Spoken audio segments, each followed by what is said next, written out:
शिवसेना, कांग्रेस और एनसीपी की महाविकास अघाड़ी हुकूमत पर महाराष्ट्र असेंबली में मुहर हो गई है। उद्धव ठाकरे की हिमायत में 169 अरकान असेंबली ने वोट किया, जबकि एमएनएस कारकुन असेंबली वोटिंग से गैर हाजिर रहे।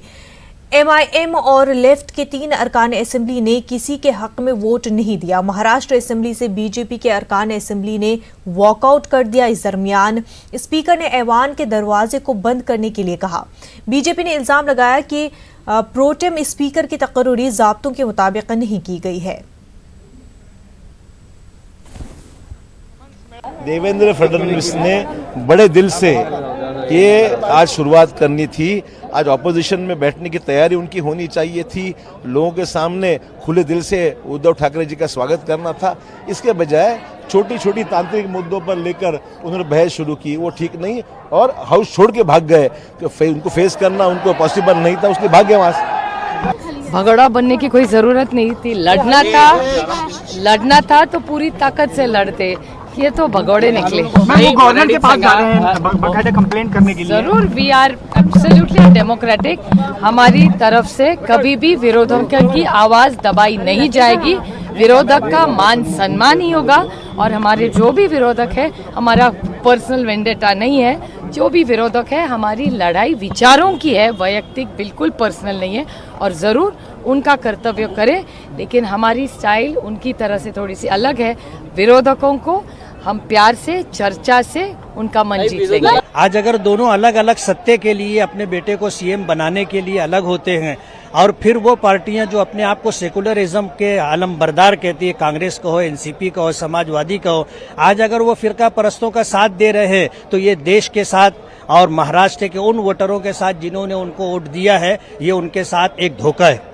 हमने ये तय किया अपनी पार्टी पॉलिसी के एतबार से कि हम ना बीजेपी को वोट देंगे और ना शिवसेना को वोट देंगे। हाउस में हमने तटस्थ रह करके अपनी बात रख दी और सरकार बन गई है। हमने सरकार को मुबारकबाद भी दी और हमने ये भी कहा कि चुनकर आ जाने के बाद अब आप तमाम के जो है वजीर आला और सीएम हो। और महाराष्ट्र के अंदर महीने भर से जो शेतकरियों के मसाइल हैं, पावरलूम के मसाइल हैं और इसी तरह गरीबों के मसाइल हैं, रोजगार के मसाइल हैं, उनको हल करना आपकी जिम्मेदारी है। आपको राज धर्म निभाना होगा। आगे की भूमिका तो हम विरोधी पक्ष की भूमिका करेंगे ही, और जो संविधान का अपमान करके जो चीजें की है उसके कायदे के माध्यम से उसके लिए भी हम मांग करेंगे। अगर जरूरत पड़ी तो सुप्रीम कोर्ट तक जाएंगे। ये पूरा अधिवेशन असंवैधानिक था। असंवैधानिक पद्धति से इन्होंने ये काम करने की कोशिश की है, हम उसका निषेध करते हैं। हमारे विरोधी पक्ष नेता ने जो बात कहने की कोशिश की, उसको भी उन्होंने बात मानने की कोशिश नहीं की। संविधान के माध्यम से अगर ये बात काम हो रहा है, तो उनका कहना था कि विधानसभा के बाहर ये शपथ विधि हुई है, तो ये विधानसभा में बात नहीं कर सकते। अगर कॉन्स्टिट्यूशन ये बदलना चाहते हैं तो इसका हम निषेध करेंगे। परम पूज्य डॉक्टर बाबा साहब आम्बेडकर ने जो कॉन्स्टिट्यूशन बनाया, वो कॉन्स्टिट्यूशन का आदर करना चाहिए और वो कॉन्स्टिट्यूशन को लेके ही हम बात करेंगे और उसको ही लेके हम आगे जाएंगे। बड़ा दुर्भाग्यजनक है कि महाराष्ट्र की सरकार ने पहले ही दिन सदन में वंदे मातरम बोल करके सदन के कामकाज की शुरुआत होती है, वे वंदे मातरम को भूल गए। सदन का कामकाज चलते समय डॉक्टर बाबा साहब अम्बेडकर जी ने जो संविधान दिया है, उन परंपराओं के साथ, नियमों के साथ चलता है। आज सीधे तौर पे संविधान की हत्या कर करके वो कामकाज करने का प्रयास कर रहे थे। वहाँ पर हमारे नेता देवेंद्र फडणवीस जी ने कुछ बातें रखने का प्रयास किया, नियम बताने का प्रयास किया। इतना होने के बावजूद भी उन्हें बोलने नहीं दिया। पूरे तरह से नियमों को तोड़ करके इस प्रकार से अगर वो नंबर प्रस्तुत करते हैं, तो संविधान के लिए हत्या करके इस प्रकार का काम वो कर रहे हैं, दुर्भाग्यजनक है। हम इसकी कठोर निंदा करते हैं। महाविकास अघाड़ी के जरिए फ्लोर टेस्ट पास किए जाने के बाद एनसीपी लीडर नवाब मलिक ने मीडिया से खिताब किया। जिस तरह से शपथ विधि को लेकर सवाल खड़े किए जा रहे हैं, राज्यपाल महोदय संवैधानिक पद पे है, उन्होंने शपथ दिलवाई, उन्होंने मान्यता दी। कई राज्यों में कई बार मंत्रियों ने गलत शपथ ली तो बीच में टोका गया, दोबारा शपथ दिलाई गई। कुल मिला के शपथ विधि को राज्यपाल महोदय ने मान्यता देने के बाद भारतीय जनता पार्टी उस पर सवाल खड़ा कर रही थी। प्रोटेम स्पीकर की जो नियुक्ति हुई है, वो भी राज्यपाल महोदय की मान्यता से हुई। जो मतदान हुआ है वो सुप्रीम कोर्ट के निर्देशानुसार हुआ। जो विधानसभा का सत्र बुलाया गया वो राज्यपाल महोदय की मान्यता से बुलाया गया, फिर भी भारतीय जनता पार्टी इसलिए उस पर सवाल खड़ा कर रही थी कि उनके पास नंबर नहीं थे। 119 का दावा उनका खोखला साबित हो गया। जो अपक्ष विधायक थे निर्दलीय, वो कई गैर हाजिर रहे। 105 से ज़्यादा उनके पास नंबर नहीं थे, इसलिए उनका दावा झूठा साबित हो रहा था। इसलिए उन्होंने वॉकआउट करने का, भागने का निर्णय लिया और महाराष्ट्र की जनता ने देखा कि बीजेपी जो झूठ बोल रही थी, आज उनका झूठ बेनकाब हो गया। हैदराबाद की वेटरनरी डॉक्टर के कत्ल के मुलजिमीन शादनगर पुलिस स्टेशन में हैं। उन मुलजिमीन का मेडिकल टेस्ट भी पुलिस स्टेशन में ही किया गया। एहतजाजियों का बड़ा हुजूम पुलिस स्टेशन के बाहर जमा है। पुलिस मुलजिमीन को अदालत ले जाने में नाकाम रही है, जिसके बाद जज खुद पुलिस स्टेशन पहुंचे और मुलजिमीन को 14 रोज की अदालती तहवील में देने का हुक्म दिया। पुलिस स्टेशन के बाहर जमा एहतजाजी मुलजिमीन के एनकाउंटर का मुतालबा कर रहे हैं।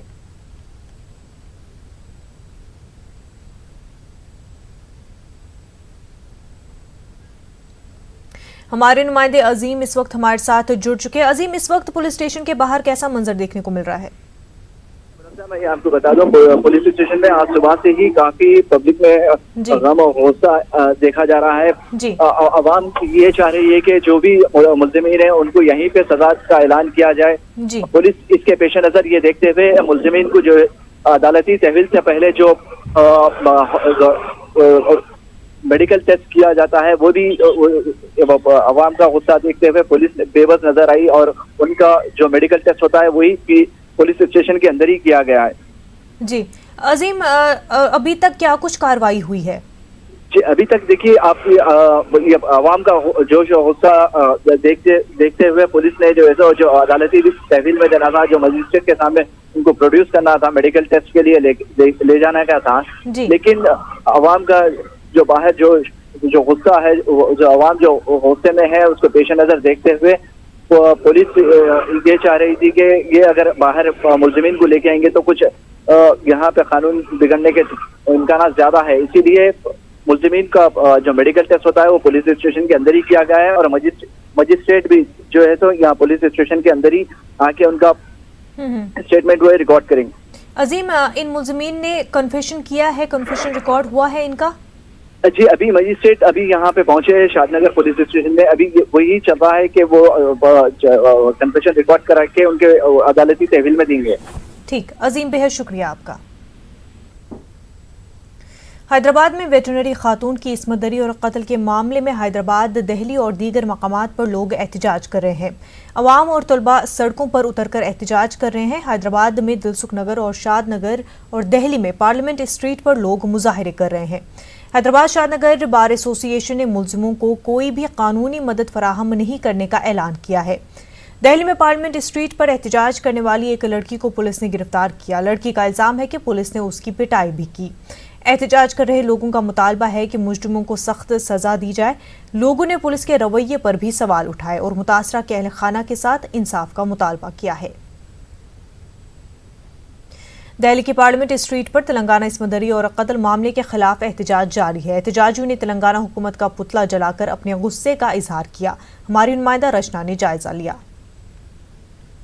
जिस तरीके से दिल दहलाने वाली घटना सामने आई है, प्रियंका रेड्डी की हत्या कर दी गई, उसके बाद देश भर में तमाम जगहों पर प्रदर्शन हो रहे हैं। अगर हम दिल्ली की बात करें तो पार्लियामेंट स्ट्रीट के बाहर भी प्रदर्शन हो रहा है। आप देख सकते हैं कि यहाँ पर NSUI प्रदर्शन के लिए पहुंची है। इससे पहले जो दिल्ली यूनिवर्सिटी के स्टूडेंट्स थे वो यहाँ पर प्रदर्शन के लिए पहुंचे थे और यहाँ पर तेलंगाना सरकार का भी पुतला फूंका गया है। तमाम लोगों के प्रदर्शन को देखते हुए पार्लियामेंट स्ट्रीट थाने के बाहर सुरक्षा व्यवस्था बढ़ा दी गई है। अगर आप देखेंगे तो यहाँ पर पुलिस दल पूरी तरीके से तैनात कर दिया गया है ताकि किसी भी तरीके की कोई ऐसी घटना ना हो पाए। उसको देखते हुए सुरक्षा व्यवस्था चाक चौबंद की गई है। CRPF के जो महिला टुकड़ी है उनको भी यहाँ तैनात किया गया है और इसके साथ अगर पीछे देखेंगे तो यहाँ पर CRPF के जो जवान हैं उन्हें भी तैनात किया गया है। सुरक्षा व्यवस्था चाक चौबंद की गई है। जिस तरीके से सुबह दिल्ली की जो एक लड़की है अनु दुबे, उसने एक प्रोटेस्ट करते हुए ये कहा कि हमारी सुरक्षा के लिए कौन जिम्मेदार है और उसके बाद जिस तरीके से उसे हटाया गया और यहाँ पर पार्लियामेंट पुलिस थाने में लाया गया। दिल्ली महिला आयोग की अध्यक्ष स्वाति मालीवाल भी पहुंची। तमाम जो लोग हैं, तमाम जो दल हैं वो प्रदर्शन करते नजर आ रहे हैं और जिस तरीके से हैदराबाद में डॉक्टर प्रियंका रेड्डी की हत्या की गई उसके बाद सभी लोग रोष में हैं यहाँ पर, और ये दिल दहलाने वाली एक घटना सामने आई है, जिसको देखते हुए उनके प्रियंका रेड्डी के इंसाफ के लिए मांग की जा रही है। तमाम सुरक्षा व्यवस्था चाक चौबंद की गई है, चाहे वो स्टूडेंट्स की बात करें, चाहे NSUI की बात करें, तो सभी प्रियंका रेड्डी के लिए जस्टिस की बात कर रहे हैं। जिस तरीके से उसकी हत्या की गई और निर्भया कांड के बाद जिस तरीके से प्रियंका रेड्डी की भी हत्या की गई, ये एक और दिल दहलाने वाली घटना सामने आई है, जिससे देश में रोष है और लगातार प्रदर्शन हो रहे हैं। और इन्हीं प्रदर्शनों को देखते हुए पार्लियामेंट स्ट्रीट थाने के बाहर चाक चौबंद सुरक्षा व्यवस्था की गई है। कैमरा पर्सन नगेंद्र के साथ रचना, न्यूज़ 18 दिल्ली। तेलंगाना के मुख्तलिफ इलाकों में खातून वेटरनरी डॉक्टर की इस्मतदरी और कत्ल के मामले पर लोग सड़कों पर उतर आए हैं। एहतजाजियों ने हैदराबाद बेंगलुरु रोड को ब्लॉक किया। एहतजाजी पुलिस से मामले में जल्द से जल्द कार्रवाई की मांग कर रहे हैं।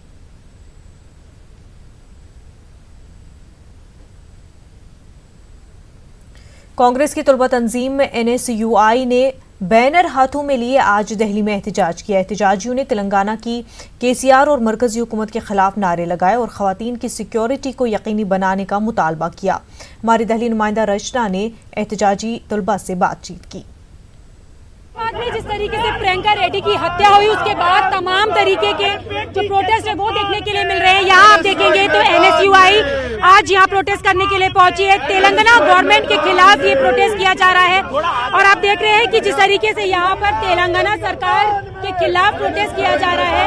उनका कहना है कि NSUI मैदान में उतर चुकी है और जिस तरीके से प्रियंका रेड्डी की हत्या तेलंगाना में हुई और तेलंगाना सरकार ने इस पर अब तक कुछ नहीं किया, उसके विरोध में यहाँ पर प्रदर्शन हो रहा है। आप बताइए क्या कहना चाहेंगे? आप लोग प्रदर्शन के लिए पहुंचे, क्या कहना चाहते हैं? प्रदर्शन कर रहे हैं, क्या कहना चाहते हैं? हम यही कहना चाहेंगे, इस देश में महिलाएं सुरक्षित नहीं है और सरकार महिलाओं के लिए न्याय के लिए कोई प्रयास नहीं कर रही है। और साथ भी प्रज्ञा ठाकुर जैसी महिलाएं जो आतंकवादी है वो इन चीजों के मुद्दे पे आके नहीं और गोडसे की राजनीति इस देश में कर रही है।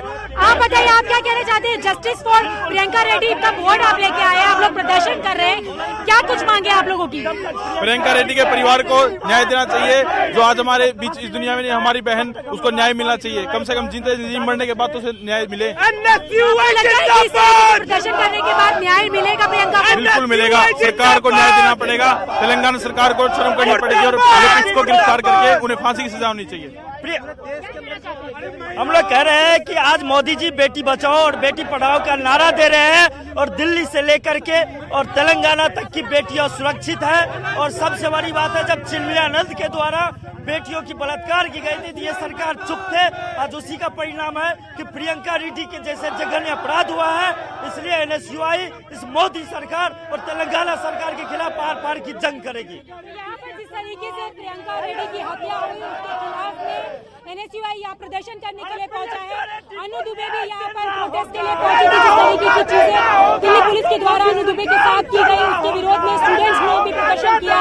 और यहाँ पर भी अगर आप देखेंगे तो कि तेलंगाना सरकार के खिलाफ NSUI प्रोटेस्ट कर रहा है और उनका कहना है कि हमें न्याय चाहिए। कि आखिरकार कब तक बेटियों के साथ इस तरीके का अन्याय होता रहेगा, कब तक हमारे देश की जो बेटियां हैं वो असुरक्षित रहेंगी। कैमरा पर्सन नगेंद्र के साथ रचना, न्यूज़ 18 दिल्ली। वेटरनरी डॉक्टर कत्ल मामले पर मुल्क भर में सनसनी मची हुई है। मरकजी ममलिकत वज़ीर दाखिला किशन रेड्डी ने महलूक डॉक्टर के अहल खाना से मुलाकात की। उन्होंने कहा कि इस केस की फास्ट ट्रैक कोर्ट में सुनवाई की जाएगी। उन्होंने कहा कि इस तरह के वाक़यात दोबारा न हो, इस तरह के इक़दाम किए जा रहे हैं और कानून में भी तब्दीली लाई जा रही है। आज शर्म करने की बात है, ये ह्यूमैनिटी, ये इंसिडेंट हुआ है। एक इनोसेंट लड़की जो सरकार का एनिमल्स का सेवा करते हैं, जो किसानों को हेल्प करते हैं, गवर्नमेंट ड्यूटी करते हैं, ऐसे सेवा करने वाले इनोसेंट लड़की को ऐसे जो अत्याचार करके हत्या करके जलाना, ये बहुत भयंकर संगठन है। हम भारत सरकार के द्वारा इस संगठन का पूरा निंदा करते हैं। आदरणीय अमित शाह जी के आदेश पर मैं इधर आया हूँ। आदरणीय अमित शाह जी इसी विषय पर बहुत गंभीर चिंता व्यक्त किया है। ऐसे संगठन के विषय पर सरकार भी अलग अलग कदम उठा रहे। सभी देश में सभी माताओं से, बहनों से मैं अनुरोध करता हूं, आप सब लोग 112 डाउनलोड करिए। केंद्र सरकार की तरफ से ये नया टेक्नोलॉजी देश भर में पुलिस को, हर स्टेट का पुलिस को हम इस ला रहे हैं। इसके द्वारा आप कोई पुलिस स्टेशन में जाने का कंप्लेंट करने का जरूरत नहीं है। खातून वेटरनरी डॉक्टर के कत्ल के खिलाफ तेलंगाना के जिला नारायणपेट में भी बड़े पैमाने पर एहतजाज हुआ। एहतजाज में स्कूली तलबा के अलावा मकामी अवाम की कसीर तादाद मौजूद थी। इस वाक़े के खिलाफ शहर में रैली निकाली गई और मुल्ज़मीन को फांसी की सजा देने का मुतालबा करते हुए मुल्ज़मीन के खिलाफ नारेबाजी की गई। वाज़ेह है कि तमाम मुल्ज़मीन का ताल्लुक़ जिला नारायणपेट के मुख्तल मंडल से है।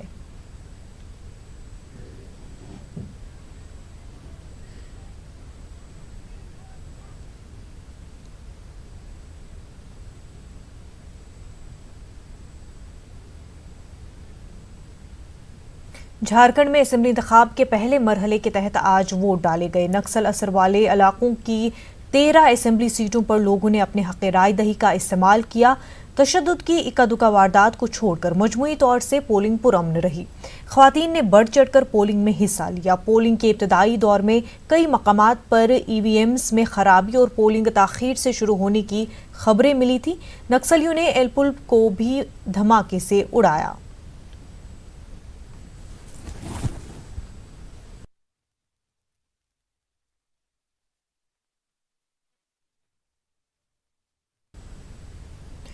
दिल्ली में उत्तम नगर कब्रिस्तान का मुद्दा एक मरतबा फिर से गरमाने लगा है। यूनाइटेड मुस्लिम फ्रंट ने वज़ीर आला अरविंद केजरीवाल को इस मामले को लेकर एक खत लिखा है, जिसमें वज़ीर आला अरविंद केजरीवाल पर मुसलमानों को नजरअंदाज करने का इल्जाम भी लगाया है।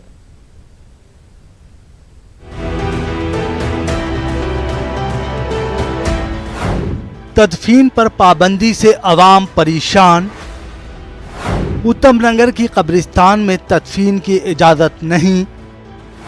हिंदू तंजीमों के एतराज़ के बाद लगाई गई पाबंदी। नवंबर 2017 से पाबंदी का है निफाज। यूनाइटेड मुस्लिम फ्रंट ने केजरीवाल को लिखा खत। उत्तम नगर इलाके का ये वही कब्रिस्तान है जिसमें दिसंबर 2017 तक लोग मुर्दों को दफनाते थे।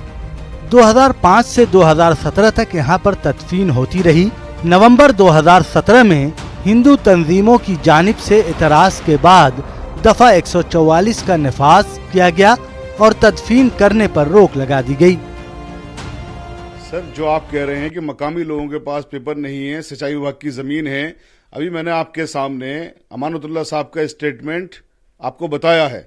रिकॉर्ड की बात है, वीडियो है, अब ले लीजिएगा, जिसमें वो खुद अमानतुल्लाह साहब ये कहते हैं कि वहां पर कब्रें हैं और सुप्रीम कोर्ट ये कहती है, ऑनरेबल सुप्रीम कोर्ट, खुद उन्हीं का स्टेटमेंट है अमानतुल्लाह साहब का, ये मेरा स्टेटमेंट नहीं है, कि ऑनरेबल सुप्रीम कोर्ट ये कहती है कि जहां पर कब्रें होंगी या जहां पर कब्रें होती हैं वो वक्फ माना जाएगा, वक्फ बाय यूजर।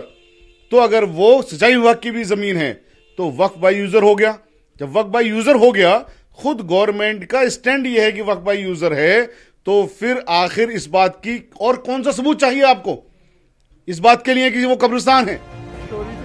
मुकामी लोगों को इस कब्रिस्तान में तदफीन की इजाज़त न मिलने पर 12 किलोमीटर दूर द्वारका इलाके में दफनाने के लिए जाना पड़ता है। दिसंबर 2017 में उत्तम नगर मोहन गार्डन में एक विवाद हुआ, जिसमें यहाँ के रहने वालों का एक कब्रिस्तान छीन लिया गया।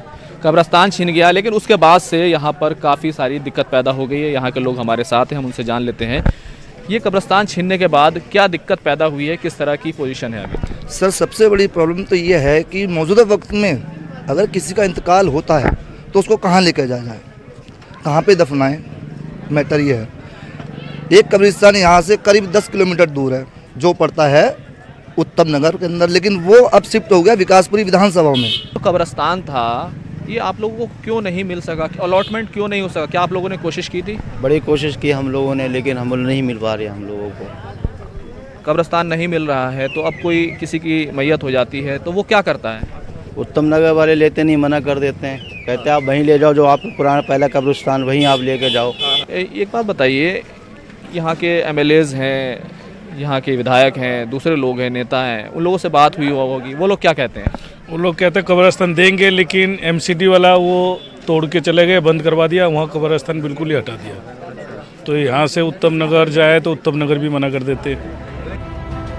अब इलाके के छोटे कब्रिस्तान में तदफीन हो रही है, लेकिन जगह कम होने की वजह से कई कॉलोनियों के लोगों को दफनाने की इजाज़त नहीं दी जा रही है, जिसकी वजह से मामला दिल्ली अक़लियती कमीशन तक पहुंचा है। हमारे जो शिकायत आई है वो ये है कि कुछ लोग जो कि उस इलाके के ज़रा सा बाहर रहते हैं, उनका ये कहना है कि उस इलाके में जो कब्रिस्तान है वो हमको अपने यहाँ मुर्दे दफन नहीं करने देता। तो हमने इस सिलसिले में नोटिस उनको दिया हुआ है। जो मुंतजमा कमेटी है उनका ये कहना है कि भाई हमारे पास ज़्यादा जगह है नहीं, तो इसलिए हम नहीं दे सकते हैं, लेकिन उनके पास कोई कानूनी जवाज़ नहीं है। तो हमने इस सिलसिले में उस मुंतजमा कमेटी को भी दिया हुआ है, वक्फ बोर्ड को भी दिया हुआ है और फ्लड डिपार्टमेंट को भी दिया हुआ है, ये पूछने के लिए कि भाई किस बुनियाद पर आपने दिया था, किन शर्तों के साथ दिया था, ताकि मालूम हो। अभी तक ये मामला भी बहुत उजागर नहीं हुआ है। दिल्ली में कभी 704 कब्रिस्तान हुआ करते थे, लेकिन अब 131 ही बचे हैं, जिनमें से सिर्फ 115 में तदफीन हो रही है। ऐसे में दिल्ली में तदफीन को लेकर परेशानी बढ़ रही है। न्यूज़ 18 उर्दू के लिए दिल्ली से खुर्रम शहजाद की रिपोर्ट। वज़ीर ममलिकत बराए पीएमओ डॉक्टर जितेंद्र सिंह ने आज वाज़े कर दिया कि दफ़ा 370 ख़त्म हो चुकी है और आने वाले दिनों में उसको बहाल करने का कोई सवाल नहीं है। जितेंद्र सिंह ने इन ख्यालात का इजहार जम्मू में एक तकरीब के मौके पर किया। उन्होंने कहा कि दफ़ा 370 को लेकर शोर शराबा करने वालों को समझना चाहिए कि इस आर्टिकल को पूरी तरह से हटा दिया गया है। वज़ीर ममलिकत ने उन अनासिर को भी आड़े हाथों लिया जो अपने ज़ाती मफादात के लिए पाबंदियों में नरमी चाहते हैं। जितेंद्र सिंह ने कहा कि मोदी हुकूमत जम्मू कश्मीर और लद्दाख दोनों इलाकों में तमाम मरकजी कवानीन नाफिज करेगी और किसी को चैलेंज करने की इजाजत नहीं होगी। Article 370 is gone. It is gone, it's gone forever, it's not going to come back. And even the prophets of doom who were talking of volcanoes erupting and earthquakes happening have been silenced. And Article 370 has gone in whole, not as a peace piece. And with the abrogation of Article 370 having taken place and the two union territories having come into existence, it is determined resolve of Prime Minister Narendra Modi and Home Minister Amit Shah that we have to implement all those central acts over here which were not there over the last 7 decades. There are at least, I think, more than 800, precisely speaking, it would be about 854 central acts which need to be applicated over here. We just had less than 200 of them. And therefore, we have to make up for the lapses of the last 7 decades. And these are all citizen-friendly acts. You have strange kind of fringe elements raising voices representing vested interests. कि साहब 370 हट गया, लेकिन हिंदुस्तान भर में जो tax का कानून है वो हमारी दुकान पर मत लगाइए, हमारा माल बिकता रहे। कोई दूसरा आकर के कहता है कि साहब 300 हट गया, लेकिन हिंदुस्तान भर में जो माइनिंग का कानून है वो यहां ना लगाइए ताकि हमारी इलीगल माइनिंग का धंधा चलता रहे। And I'm sure they must be bothering, harassing the Chief Secretary and his administration as well. कोई आकर के ये कहता है कि साहब 377 हट गया, लेकिन हिंदुस्तान भर में जो दस्तावेज रजिस्ट्री करने का कायदा कानून है वो यहाँ ना लगाया जाए ताकि हमारा बिचौलियापन चलता रहे। And this is not going to happen. नाजरीन, बुलेटिन में फिलहाल इतना ही। आगे देखिए दक्कनी खबरें सईद अहमद जिलानी के साथ। आदाब।